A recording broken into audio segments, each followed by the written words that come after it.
आपातकाल के दौरान संविधान की प्रस्तावना में दो शब्द सोशलिस्ट और सेक्युलर शब्द जोड़कर इसमें बदलाव किया गया। राष्ट्रीय स्वयंसेवक संघ के सरकार्यवाह माननीय दत्तात्रेय होसबाले ने सेक्युलर और सोशलिस्ट शब्दों पर पुनः विचार करने की ओर संकेत किया है, लेकिन विपक्ष की पूरी फौज फेक नैरेटिव बिल्ड करने में जुट गई है।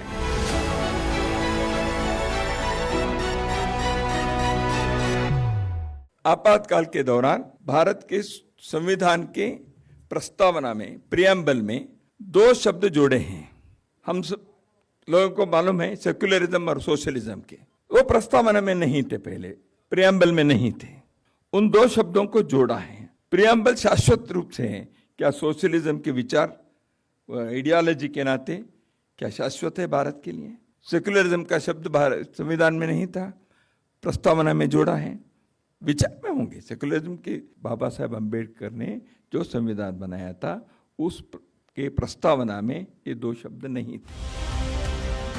संविधान सभा में बहस के दौरान सेक्युलर, सोशलिस्ट जैसे शब्दों पर भी चर्चा हुई। संविधान सभा के सदस्य प्रोफेसर के.टी. शाह ने 15 नवंबर 1948 को भारतीय संविधान के मसौदे में एक संशोधन का प्रस्ताव रखा, जिसमें सेक्युलर और सोशलिस्ट शब्द शामिल करने की मांग की गई। लेकिन इस विचार को ड्राफ्टिंग कमेटी के अध्यक्ष डॉक्टर भीमराव अंबेडकर ने पूरी तरह से खारिज कर दिया। सेक्युलर और सोशलिस्ट शब्दों का मुद्दा नहीं है। जिस तरह से संविधान में ये शब्द जोड़े गए वो फाशिस्ट और अधिनायकवादी और अलोकतांत्रिक सरकारें करती हैं।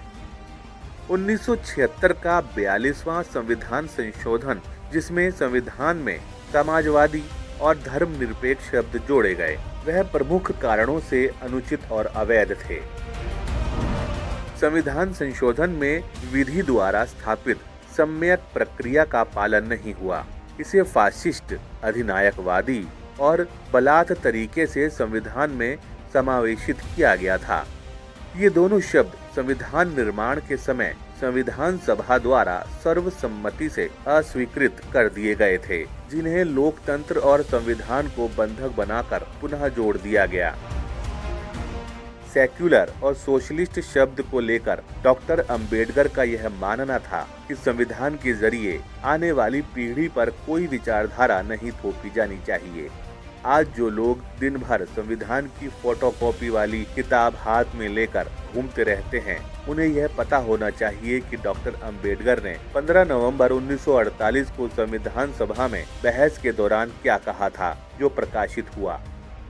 कॉन्स्टिट्यूट असेंबली डिबेट के वॉल्यूम 7 के पेज नंबर 402 पर डॉक्टर अंबेडकर ने उस दिन कहा था कि इन बातों को पहले से ही संविधान में तय कर देना उचित नहीं है, क्योंकि ऐसा करना लोकतंत्र को समाप्त करना है। अगर हम संविधान में पहले से ही तय कर दें कि समाज का ढांचा कैसा होगा, तो हम लोगों की आज़ादी छीन लेते हैं। फिर लोगों के पास यह विकल्प नहीं बचेगा कि वह अपने हिसाब से किस प्रकार की सामाजिक व्यवस्था में जीना चाहते हैं। हो सकता है कि आज की जनता मानती हो कि समाजवाद यानी सोशलिज्म अच्छा है और पूंजीवाद यानी कैपिटलिज्म ठीक नहीं है, लेकिन यह भी पूरी तरह से संभव है कि भविष्य में विचारशील लोग किसी अन्य प्रकार की सामाजिक व्यवस्था तैयार करें और आज की समाजवादी व्यवस्था से भी बेहतर हो। इसलिए संविधान में किसी एक समाज व्यवस्था को जबरदस्ती थोपना ठीक नहीं है। लोगों को यह आज़ादी होनी चाहिए कि वह खुद तय करें कि उन्हें किस तरह की व्यवस्था में जीना है। यही वजह है कि मैं संशोधन का विरोध करता हूँ। संविधान में जिस बदलाव का बाबा साहेब अम्बेडकर ने विरोध किया था, आपातकाल के बाद पूर्व प्रधानमंत्री इंदिरा गांधी ने संविधान संशोधन करके सेक्युलर, सोशलिस्ट जैसे शब्दों को जोड़ दिया, वो भी उस समय जब विपक्ष के अधिकांश बड़े नेता जेल में बंद थे। अनेक ऐसे मौके आए जब कांग्रेस ने संविधान की हत्या की, उसका मखौल बनाया। देश में आपातकाल लगाकर संविधान की धज्जियां कांग्रेस ने उड़ाई।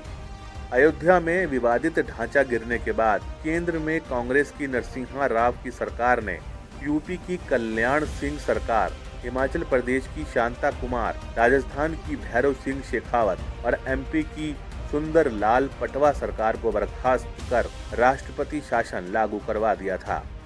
क्या यह कार्रवाई संविधान सम्मत हुई थी? सबसे ज्यादा संविधान का मान मर्दन करने में कांग्रेस आगे रही है और इसके बावजूद वो जनता को भ्रम में डालकर सियासी रोटियां सेकने से बाज नहीं आती।